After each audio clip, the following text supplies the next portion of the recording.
but maybe, just maybe, I wasn't supposed to go through the marriage route. I think those are the five things. Why am I thinking? Those are the five things that I have. Hi guys, welcome to my YouTube channel. My name is Maschaba Melody, and today we are having our first official sit down. Now, I think you need to get yourself something to drink, maybe a snack, so that you can follow through.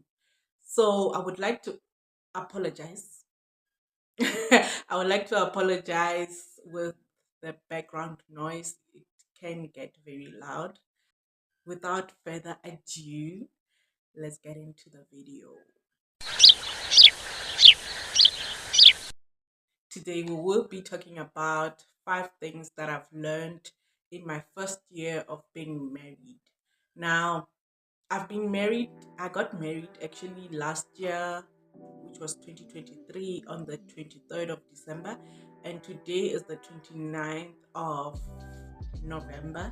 So it's just a few weeks before my official wedding first year anniversary. So I will be having my little notebook so that I can be following through the notes. You know me. If you know me, you know I talk a lot and I just go all over and out of context. So without further ado, let's get straight into it. The first one will be humbleness. I will be speaking everything from my own experience and I'll be including myself a lot. So humbleness. We both come from different family backgrounds and we are both raised different. So one thing that I had to learn the most was humbleness. So from my family background, we have been staying in mission houses. My father was a pastor, and I think it's almost 10 years now that we have our new house. It's 10 years since we moved back to Venda. So I only got to experience my new house for 10 years. All these other years of my life, I've been staying in missionary house, the church house. I hope it is called the mission house, not missionary. Mission house. I'll just look that up. However, I was now getting used to, we have at my house, we have borehole water, meaning we have running water every day. We have a fully furnished house where we stay. We can easily access the taxi, all those things. I started getting used to that, and I think even in my upbringing, I was already used to things like that because we used to stay in mission houses, So all of those things were provided. Now that I got married, I had to learn that everything starts from scratch, and I had to learn humbleness more than before. There were certain things, or there are certain things that we do not have, that just taught me to be very humble at all times. So the number one thing for me that I've learned this year is humbleness. Moving on to number two. Whoa, this one. No one else will do it but you. So in this context, it is me. So no one else will do it but you. Okay, fine. Laundry. If you do not have somebody who does your laundry for you, you know that showcase, you are the one who has to do the laundry. You know that you are the one who has to clean around the house. You know that you are the one who has to always have to prepare meals. You always need to have ideas of what kind of meals you have to eat each day according to your budget and all of those things. So hey, no one else will do it but you. It's funny because when growing up, when our mothers tell us to clean the house, when our mothers tell us to do 1, 2, 3, we do it in a way that we feel that it is, I don't know, for a lack of a better word, I could say it is just okay for us. And with my mom, I have been raised by a blind mom. So when I when I mop the floor, when I'm done mopping the floor, she would take off her shoe one of her shoes. I'm actually trying to demonstrate, but I figured that this is not a vlog, it's a sit down. She would take off one of her shoes and then like do this on the floor, fill the floor with her leg and say, Maschara, mo, hawa iratsona, hawa koropatsona. And I would always laugh at her with that. But now that I'm married, I've now like experienced that if I don't do it, no one else will do it for me. Obviously, if my mom didn't like how I swept or how I mopped when I'm out at school or when I'm out at work, she will, if she wants to, you know, our African mothers, if they feel that they are not satisfied with your work, they can just stand up and do it themselves. So you would know that if my mom doesn't like it at some point, you know, showcase she will stand up and do it herself sometimes. So now that I'm in my own house and I'm married, if I don't do it right, I'm supposed to go back and redo it to the level that I will be satisfied. Just because we got married, it doesn't mean it will change. You know, marriage, if there's one thing about marriage, it has a way of making things surface. It has a way of making things, the right word that I'm looking for is revealed. I had actually written it in the notes. It will actually reveal things.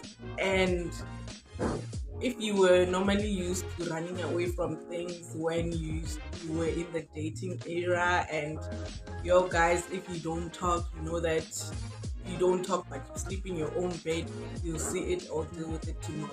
Now you sleep in the same bed, and if you're angry at one another, you are gonna eventually have to talk to one another.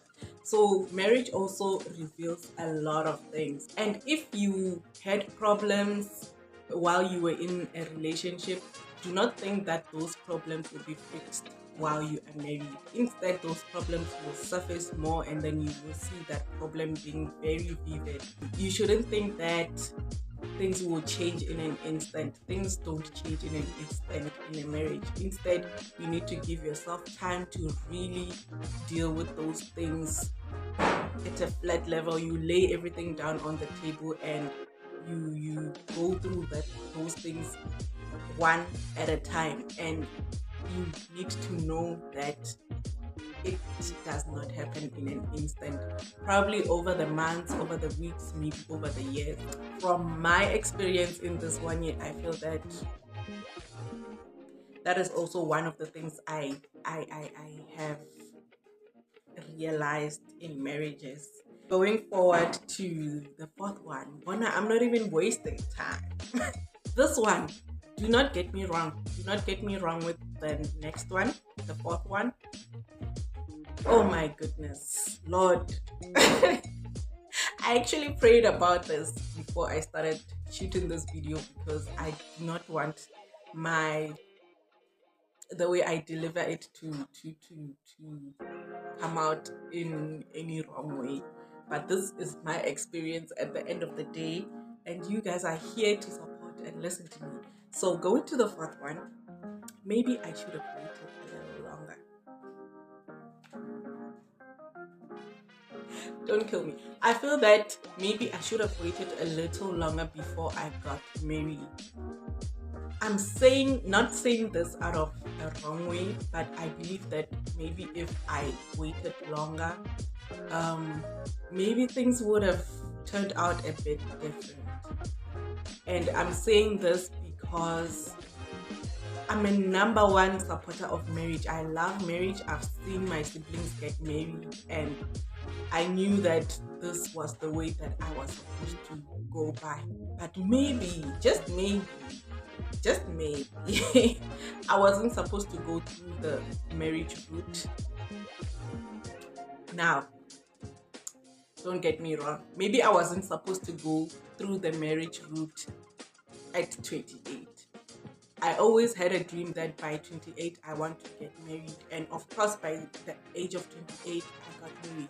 But I feel that maybe if I had waited for myself to turn maybe 30 or 34, 35, it would have still been better. But because I was also so hungry of getting married, I wanted to settle, I wanted to start, you know, dealing with my life and sorting my life out while I was married. This was always my goal. And I got to experience that maybe it might have been a bit premature. So I'm just going to try to iron this out in this way. I believe that I should have maybe went back to therapy and just be prepared mentally. Trust me that I have went to marriage counseling. I have went to marriage, what do you call it, a bridal shower. I've went to all those things. However, I still feel that for myself I needed to go to a therapist so that I could be really mentally. And this, I realized this because I just after, I think it was about 3 months after getting married, or was it even a month? It didn't even take that long for me to realize that, okay, maybe I should have done this a different way. I got something that I would call post marriage depression. I was so depressed because now I know I have to start from scratch. Now I know that financially, yes, I was okay at that time, but I felt that not okay, but I was working at that time, but the salary was not enough to run the household. And it was really, really stressful. All of those things were just so stressful, and I didn't know how to tackle them. I didn't know how to take them in. I didn't know how to navigate through them. So I was really, really depressed, and it was that bad. It was really bad. And I feel that maybe had I waited a bit more, I would have had the time to go back to therapy, or had the time to just figure things out before I ran into getting married. But however, you can't say in life, you can't always say, I'm pausing this thing from happening because I'm scared that it might not work out. Maybe some things really do need a more thorough preparation than just rushing into things. But then again, I am here learning to be a housewife. Probably won't be a housewife forever because housewife things are not my thing. You all guys know, if you follow my vlogs, you know housewife. Being a housewife is not my thing. I know that God will bless me with a job and I will be able to wake up in the morning and actually go to work, you know. Or I might just self-employ and my business can just boom nicely and I can wake up to work and this housewife. I will still be doing them, but not at a housewife level, you know, at a working woman level. So that is what I pray for, that is what I dream for, that is what I want. However, I'm here learning to be a wife, rather, and I'm here for the experience. It's teaching me a lot of things and to many more years, right? Ka-ching! So the fifth one will be prayer. I had to learn to pray. As much as I am a pastor's kid and I had a very solid and good foundation from home, I did fall, go astray a bit out of the way. Go astray, I'm talking about my prayer life, being close to God, and sometimes you just don't have your prayer life all together, but I had to teach myself to go back to prayer. I had to teach myself that if I can't pray kneeling down, closing my eyes, I need to learn other ways of talking to God. So I either journal my prayers, I either just talk to God casually, I watch videos, I worship. But as a married woman, you need to pray. You need to pray. The enemy is just out there, always attacking. There are just so many things happening in this world, in the spiritual realm, things that we are not even aware of. People are not even happy for you as a person. People are maybe not happy for you being married. All those things you're not even aware of, but so many things are happening out there that we're not aware of. And as wives, we need to learn to great. I can never really emphasize that enough. So I'm also still um just trying to keep my faith and my relationship with God as strong as I can.